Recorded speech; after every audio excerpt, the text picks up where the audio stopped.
All right, this meeting is being recorded. So as per normal, if you don't want to be on the video, just turn your camera off.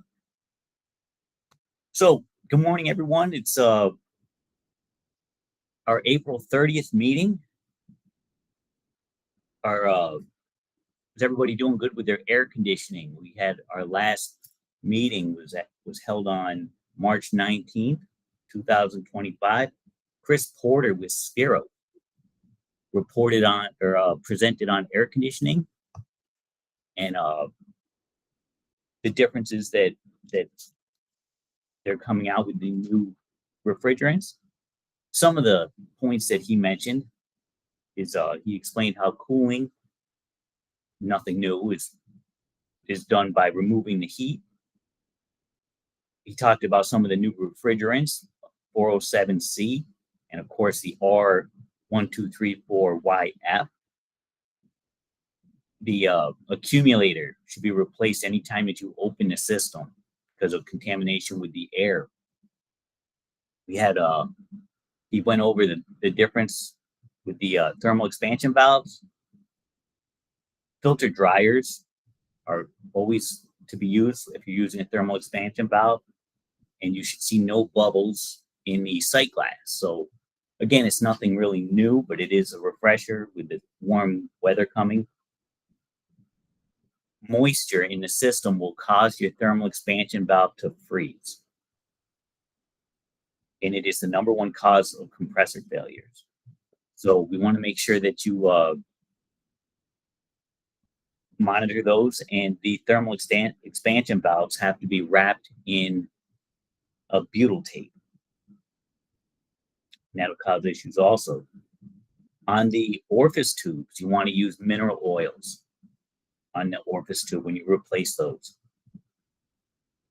If you have a micro channel condenser, which is one of those with the really fine fins, you have to replace the condenser. Don't try to clean it out. He said it normally does not work. Kazoo valves on the drains create a little bit of back pressure that's needed for the system to operate properly. So don't just take those kazoo valves off of the drains. And when you're checking for leak detection and you're using nitrogen, you want to use 250 to 275 pounds of pressure. And that's was his recommendations. And again, that meeting was recorded. That was on March 19th.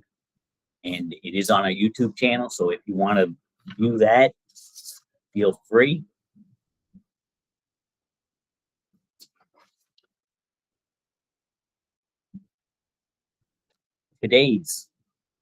Well, first of all, does anybody have anything with the EV buses before we get going on today's presentation?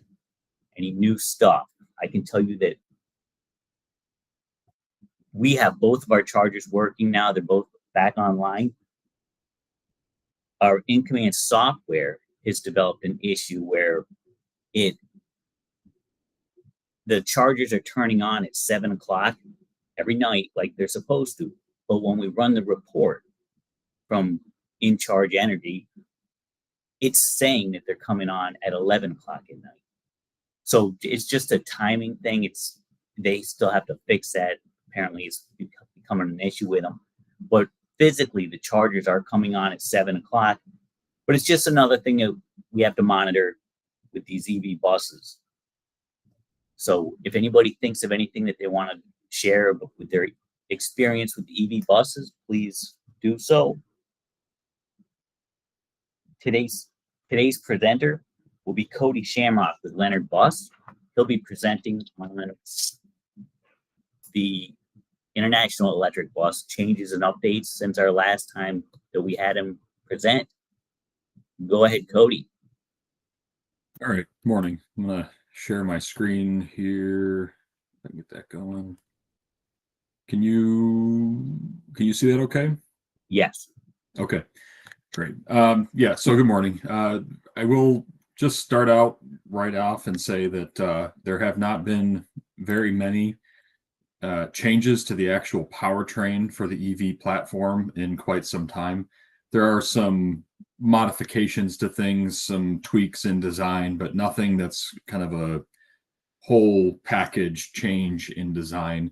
I think probably the only big thing that we're going to be seeing now, and we're kind of in a transition phase, is going from the older body style, like most of you have, into the new body style, which is what you're seeing on your screen. So that's going to be a little bit different. There's a transition window that we're kind of starting to fall into now as they phase out the old body style.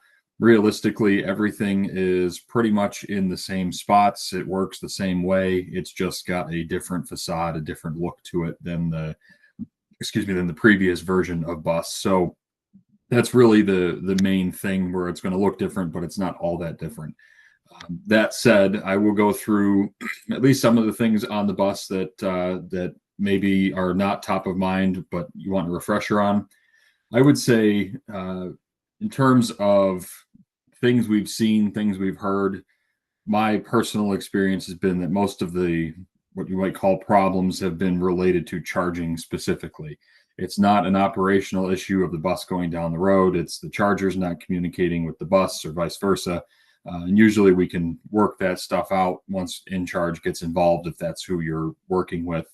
And they've been really good about trying to get that stuff sorted out. So that's been positive. And I think the other thing is we found this winter that the heating system just wasn't quite enough for our climate. So we went from a 10 kilowatt heater in the factory or IC bus, upgraded all of the existing units to a 20 kilowatt heater, at no cost, to improve cabin heating and operation going down the road. So with that, it's not just a matter of putting in a different heater. There's some modules that had to get changed out and that sort of thing, but that has seemingly solved the lack of heat issue that people were experiencing before.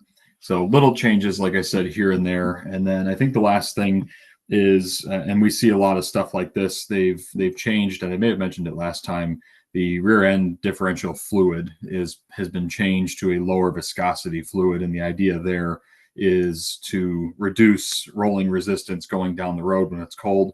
And they claim that improves range by about 6%, which is actually pretty substantial when you look at, how far you're really going. That could be 6 to 10 miles of additional range, which might make a big difference in your run. So little stuff like that's happening kind of all the time in the background. And some of it we don't know about, until it's a problem. Other things, they're very proactive and say, we've heard this elsewhere, we're going to just take care of it. The bus itself, as you know, if you've listened to me before, is 135 mile range standard on a nice day.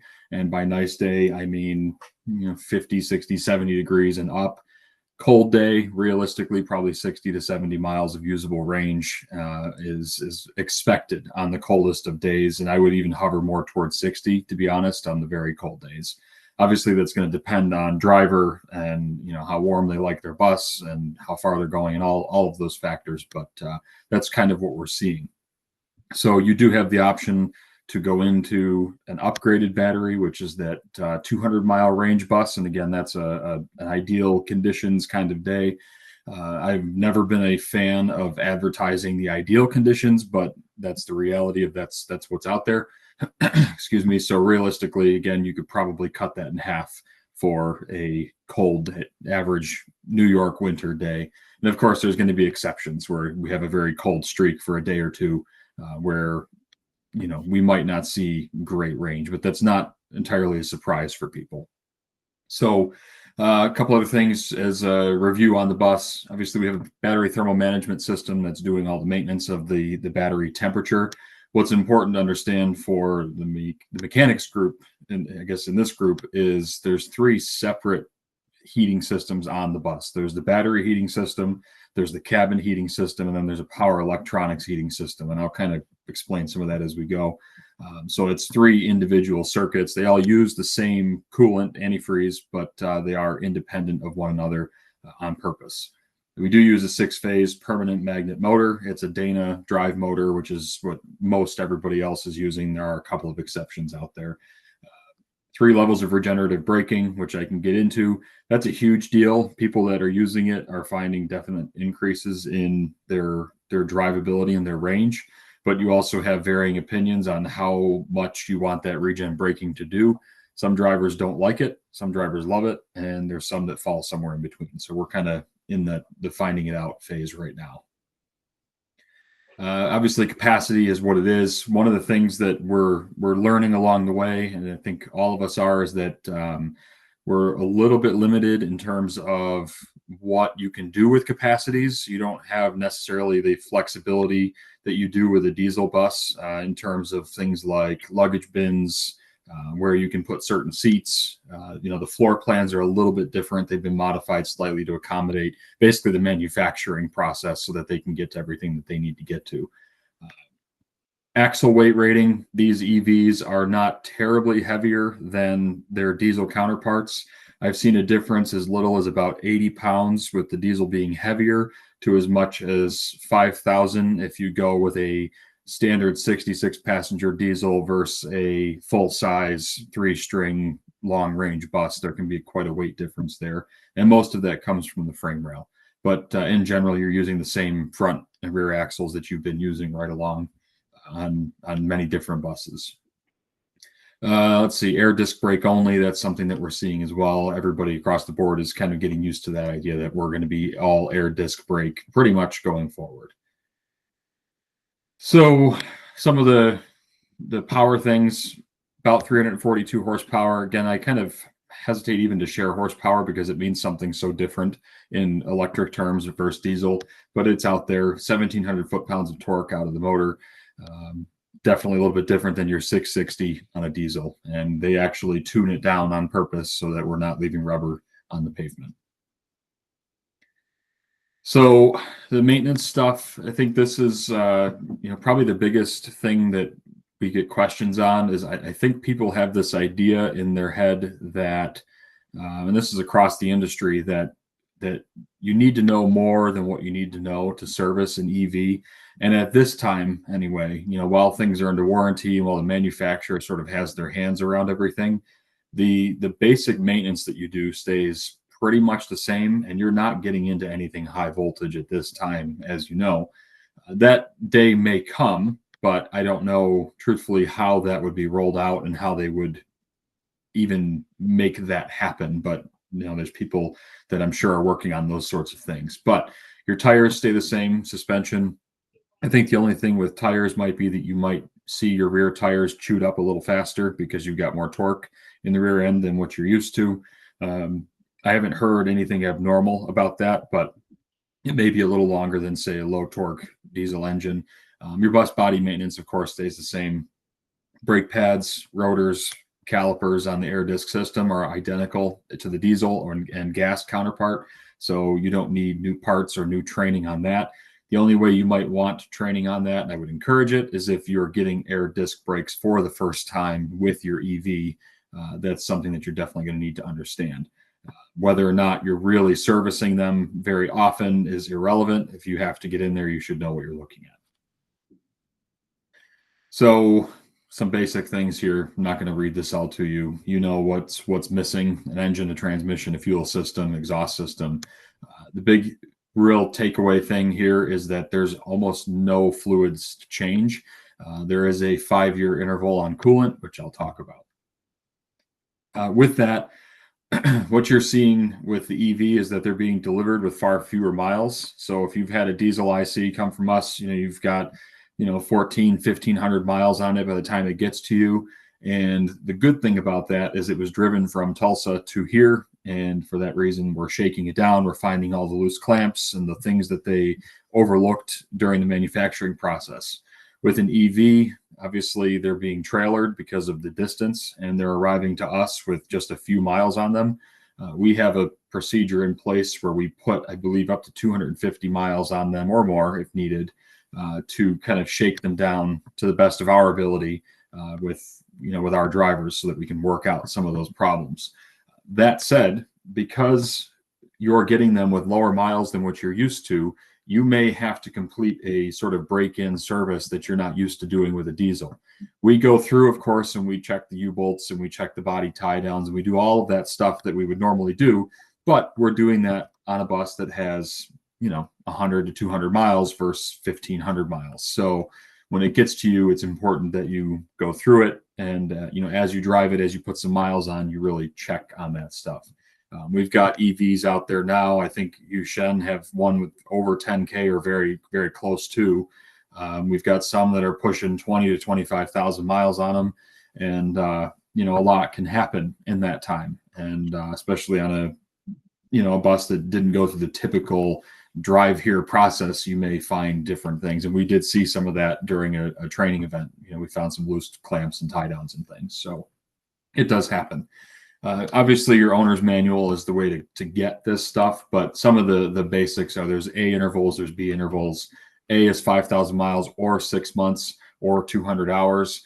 I would definitely encourage you, if you're still going based on mileage, to throw that idea away, because mileage is not always relevant. You may have a bus that drives around town that doesn't put many miles on. You may have another that goes across town and rides on much rougher roads. So it's important to go by a monthly or time interval rather than mileage. So I'm not going to go through all of these, but one of the examples is every 1,000 miles or at the first 1,000 miles retorquing front axle U-bolts. Maybe that's something you do already when they get there. We do it. But again, we're doing it with 200 miles, not 1,500 miles. So that's something you'll want to check. Again, axle U-bolts, body mounting bolts. There's all of the information is in the owner's manual that comes with the bus. It's not a secret, but I just want to take a minute to kind of recap that. So the cabin heater coolant is, you'll see 150,000 miles or 5 years. So theoretically, you should not really have to touch that system more than maybe twice in the lifetime of the vehicle. And that's the same for the battery thermal management system. It's the same for the power electronics cooling system. It's 5 years or 150,000 miles. I would suspect that most of you are going to hit the 5-year mark before you're going to hit 150,000, especially on an EV, because it's not doing your trips and your middays and all that kind of stuff. So that just covers that there. So the power electronics cooling system, you're going to see on these that they do have a radiator in the front, and that really is for keeping the drive componentry cool as much as possible. So you've got a battery system that keeps batteries cool, but then the power electronic system keeps all of the ancillary components cool. So you've got two independent things going here. And the nice thing about that is you don't have the heat from one creating a situation where the batteries are getting too warm or something, because it's completely separated. You can treat this like a normal coolant flush. You'll see that there's fittings underneath the bus that are labeled real well. Regular red coolant, it's the same as what you're using in your Cummins in most cases, and it's pretty straightforward. So the air compressor intake filter, one thing that will change with the new body style is that the air dryer will get moved. So those of you that have the next gen diesel bus, you'll see the air dryer is now behind the front bumper on the door side. The EVs currently have it in the back, kind of behind the battery box. That is going to change, and the dryer will go up front as well, but you still have a compressor intake filter. So it's basically once a year, you're going to replace this compressor intake filter for every 10,000 miles. So some of you are now at the point where that filter needs to get replaced. Last I knew, when you order the filter, they're sending you that entire canister, not just the filter itself. I don't know if that's still true. I would encourage you, if you're on an area or in an area with more gravel, more dirt, more sand, that you possibly replace that more often, or at least inspect it more often, because that tube that you see on the side there, that pipe that sticks out, is just open.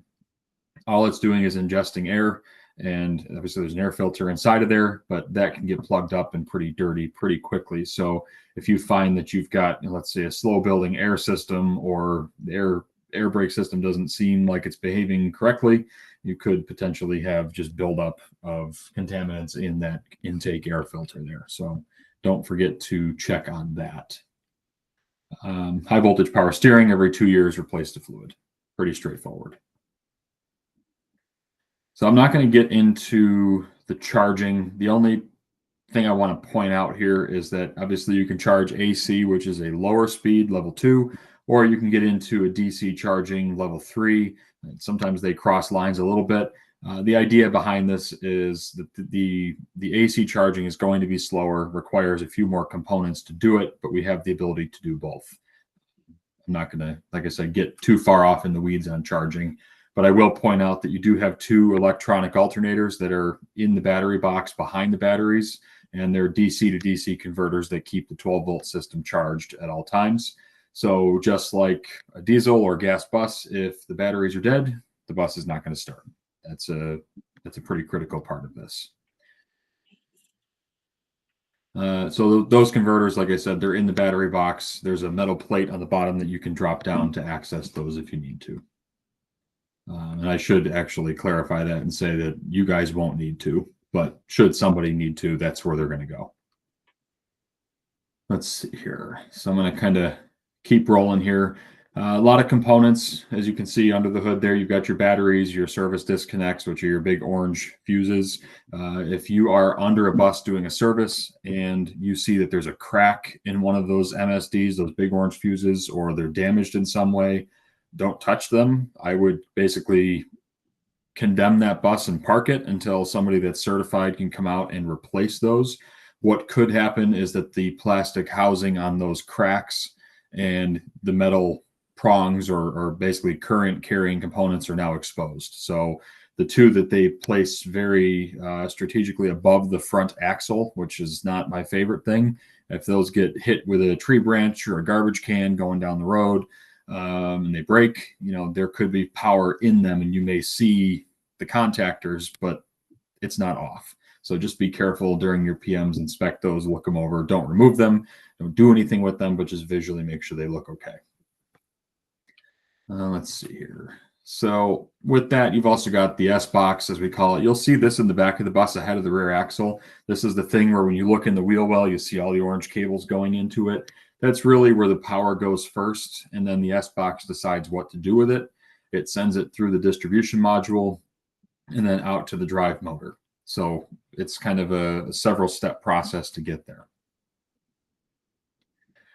So some of the components I'll show you, and again, some of this is not different. I realize that, but I still think it's good to review with everybody because you don't see this all the time. We do have 3 zones on our EV, and I imagine the other manufacturers have some version of the same thing. They just may identify it differently. But what we do is we have zones 1, 2, and 3, and we identify them with colored striping on the cables. So a question I got recently from somebody was, are the white and orange striped cables a ground cable? The answer is no. There is no real ground cable to speak of that's going to be orange. If there's blue on it, if there's white on it, it doesn't matter. If it's an orange cable, it's a high voltage cable and you don't want to touch it. You'll see flags as well. So level 2 flags will have the 2 with lightning bolt. Level 3 will have the 3 with lightning bolt. And those are really more for us on the service side, so we know kind of what's what when we're disabling the system. You'll see when you look at this that level 1 componentry falls into the orange boxes. So kind of these are the things that are on level 1. So looking at the underside of the bus, you've got your 12-volt batteries, your air compressor, your drive motor, sort of the components that do the work but aren't actually making the power are your level 1 components. When you get to level 2, there's some stuff in the rear end, the traction power inverter module, and then of course level 3 is your batteries, which are where the power lives and where you need to be really the most careful. So again, orange cables are high voltage. There is no reason for anybody that's not an EV certified tech to do anything with an orange cable or anything connected to an orange cable. That said, with these EVs, you may be used to having a road tech come to your shop and replace a part. If it's a high voltage part, it cannot be done in your shop at this point. It has to come back to us so that we can follow all the procedures and protocols and all the things that you have to do with an EV that are a little bit different. In time, I imagine that will change, but for now, that's the way that's going to roll, is the road tech will not do any work in your facility unless it's a low voltage service. So this is a simplified version of the cable construction, and I've talked about this before, but just good for you to understand the safety behind it. You've got a power carrying core on that cable in the middle. You've got an insulating layer and then a fault detection circuit. that fault detection circuit is kind of really wound around that cable, and it's usually a 5-volt reference kind of deal. And if that 5 volts is lost, that's an indication that something in the system is amiss and not right, and it will begin to shut down power. That's the highly simplified version of what that really does. But the idea there is if you nick a cable, hit a cable, get something caught on the cable and it tears or breaks, you're unlikely to make contact with that core because of the insulation. But also, if you do, theoretically, the system will have shut down power flow. The biggest problem with that is power flow isn't always shut off as instantly as we think it is. There might be a dissipation period where it takes time for that power to actually kind of, bleed off, if you will. So without getting, again, too far into this is just another version basically of what I showed you before, more technical graphic showing all the different components and all the orange cables, which are high voltage, and what they connect and how they connect. So I'm not going to go through each one of these items. That's all been the same for a while now. Under the hood, you'll see your power electronic surge tank on the top left there. You've got your cooling electronics cooling system surge tank to the right of that.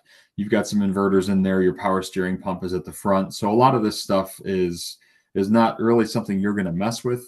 As I said, the power steering pump is high voltage, but you can change the fluid. The cooling system, parts of it are high voltage, but you can flush the fluid. So some of this you care about, some of this you don't care about. If you're in doubt about it, you can call service and they'll certainly help you with that, or ask me and I can point you in the right direction. So let's see here. Talked about the battery thermal management system a little bit. Again, that keeps your batteries warm and cool as needed. As we're getting into the warmer months and the blacktop is hot and your buses are plugged in, don't be surprised if that battery thermal management system fan kicks on and runs while the bus is charging. That's not terribly unusual. Also, once the driver keys off and they walk away, and that fan may actually continue to run still to cool the batteries down from the run that it just came back from. But that's normal, and it will shut off, when it's ready to shut off. So let's see here. I don't believe anybody in here is running an IC with air conditioning on their EVs. Very much the same thing. The only difference really is that the compressors themselves are high voltage, but all the other stuff, AC is AC. You still have to have evaporators and condensers and all of that same stuff is there. It's just the compressor is now high voltage. All right, so let's see here. Covered a lot of these things. Air brake system, again, we've kind of talked about. It's very much the same as it has been. There's no real change. I would imagine that IntelliPark is coming to the EV as well. I've not seen that, but I wouldn't imagine that they wouldn't do that. So we'll see some changes in that system. And as you're learning IntelliPark, you're realizing it's really not so bad. You just have to get used to it. But our high voltage air compressor will stay the same. It's an oilless compressor. You don't have to do anything with it other than change out that air filter. D2 governor is still there. That will change with the next gen EV as well, because the governor gets incorporated right into the dryer directly like it is on the diesel. So you won't have the external air governor like we see right now. Right. Let's see. So again, I'm not going to get into all of the isolation procedures because for you guys, that's not something you're getting into. There are disconnects in the side panel. You'll notice that there are labels there that say do not lock this panel. That's on purpose. We want to have quick access to those if we need to. The MSDs underneath we touched on a little bit. Really all you need to know is that they need to be inspected visually to make sure that there's no damage or cracks or anything of that sort, or that the locking handle is not broken, falling off, whatever. Don't move them, don't pull them out, don't touch them, leave them as they are. Okay, so the voltage disconnect switches on the left side. Again, the upper switch is a high voltage disconnect, but it's actually a low voltage switch. So there's no high voltage in that panel. What that does is basically tells the high voltage systems to shut down. And of course, the lower switch is a 12-volt battery switch. If the driver shuts one of those off or somebody shuts it off, the bus will not charge, the bus will not start. They have to be left in the on position. There's really not much reason for anybody in the fleet to be turning those off normally. If you feel when you have it in for service and you're underneath and you've got, tools in hand and you're replacing chambers or something, and you're near high voltage components and you feel better turning off the high voltage, you're more than welcome to do that. But realistically, the MSDs are still in place, those manual service disconnects, and the batteries are still holding power. But of course, you're free to turn that off. There's no harm in doing that. All right, so let's see here. These are the two I was talking about above the front axle that can be, I haven't heard of any being damaged yet, but just understanding what life on the road can be like sometimes, I can see where a tree branch, hits one of those, or somebody hits a garbage can or whatever, that those could become damaged. So just keep an eye on those. All right. So I think I'll real quick just kind of review some of the battery stuff. So any EV that's out there for the most part runs lithium ion batteries. We're running lithium iron. That's not changing. Difference is the chemical makeup of the battery. So a lithium ion uses nickel, magnesium, cobalt, all kinds of stuff. We don't use those things in our battery material, and I don't know of any change going forward where that's going to change for us. As far as I know, that's what we're sticking with. Again, who knows what comes tomorrow, but that's what we're sticking with. Battery configuration and placement is pretty much consistent in terms of you're going to have the first three batteries stacks there, like you see on the screen. 3, 4, and 5 will always be there. Where we're going to see some weird change maybe is with that rear battery pack. That may actually get moved forward ahead of the axle as we go into the extended range next gen bus. Consequently, if you do that, you have to move your rear axle back, and they're talking about up to a 289-inch wheelbase on the extended range EV next gen bus, which currently your 77 passenger buses, your biggest buses you can get, have a 276-inch wheelbase. So you're looking at another 1.5 feet of basically wheelbase between the axles and a shorter tail, which is not going to fit everywhere. That's just a reality. Some of your bus loops are not going to handle that, and that's just one of the nuances of EV, unfortunately. So I guess because, like I said, there haven't been many changes, I will kind of leave it with that and ask if anybody has any questions on anything related to the EV or anything that's come up that is a little perplexing. Yeah, Cody. I get a guy who was asking if with the regenerative braking, when they let off the throttle, it really slows the bus down. Yeah. So do the brake lights illuminate? They do on levels 1, 2, and 3. Okay, on all levels they do. Yeah. All right, and then the rear end fluid. If we already have buses that have the original fluid in it, you're saying that you can put a lower viscosity fluid and get a further range, 6%, you said, right? So that's their advertised estimated increase. I don't know if your buses might already have it. I'm not sure. But I would maybe check with Christine before you do it, because I know there's an approved fluid. You can't just put in whatever one you have off the shelf. But yeah, you can theoretically change that out to a lower viscosity fluid, which is more for cold weather, because it's not as gummy when it's cold. Sure. And I guess somebody's wondering, and it can just be changed. Can we do it here in the shop? If somebody does have a bus, they want to change the rear end fluid, they can do it right in the shop during the I was asking if it can be charged while it's being serviced in the shop. Yeah, if you're just doing basic PMs, yeah, there's no reason you can't. I would say probably you're going to have to at some point. I mean, I know most of these shops, the buses get back at 9:30. You pull it in, and you're pulling it out at 1:30, 2 o'clock when the driver is ready to go back out. So, I mean, if you're an average shop that's shorthanded and driving, yeah, you're probably going to want to charge it in between, or you may not make your afternoon run. So yeah, that's fine.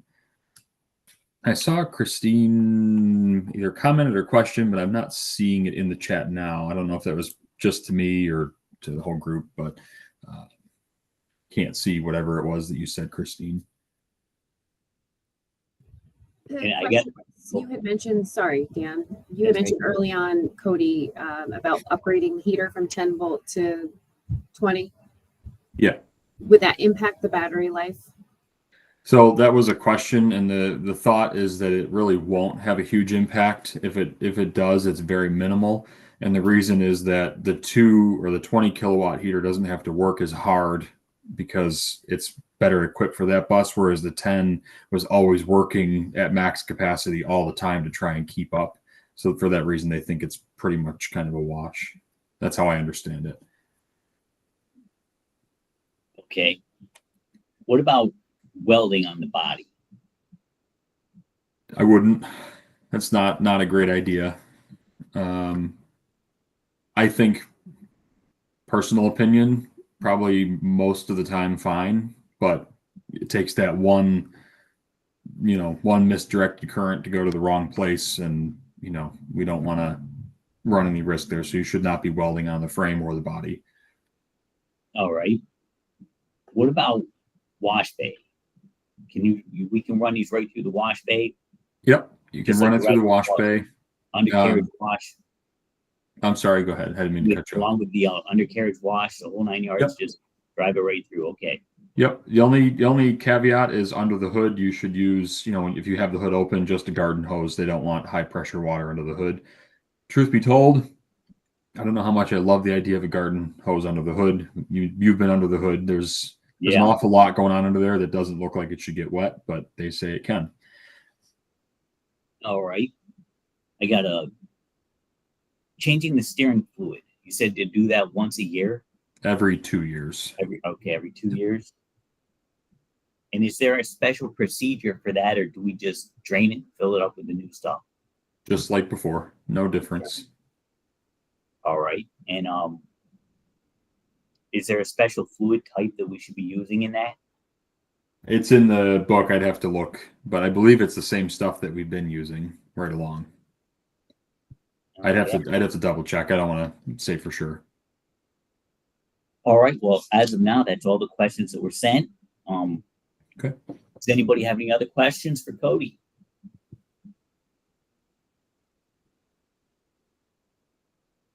All right. Not seeing any. If you do come up with any, please let me know. I know we're all getting these buses, and we all are itching for more knowledge on them. So I want to thank you, Codie, for your presentation. Again, it's always really knowledgeable, really informative. Our next meeting will be held on May 14th. Roger Harrod with Matthews buses is going to go over the changes and updates on the Thomas electric bus. June 18th will be our DOT roundtable. So we've got Roger Harrod in May. We've got June 18th is going to be our DOT roundtable. So any questions that anybody has that wants answered, I know that a lot of people are asking about the new, if they could go in and explain the updates on accident reporting and stuff, and we're going to go over all that. But along with that, if you have any other questions, please let me know so we can make sure that they are all answered. Our summer seminar is still scheduled for July 17th. Setup is Wednesday, July 16th. We have a lot of new vendors that are going to be there this year so far, and it's coming together nicely.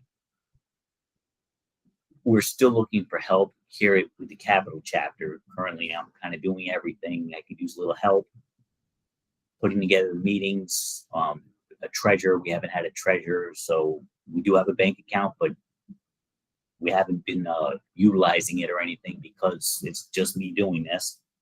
So if anybody would like to help out, it's not a lot of work. I mean, I've been doing it all now, but if you guys can help out, that would be great. And that's sort of all I've got. So does anybody have anything to add to today's meeting? Any questions, anything at all? All right, not seeing any, I'm going to go ahead and close the meeting. Again, this meeting was recorded and it's going to be on our YouTube channel. So you feel free to watch it if you couldn't make the meeting. Spread it around. Okay, I want to thank everyone for coming and we'll see you next time. Thanks, Dan.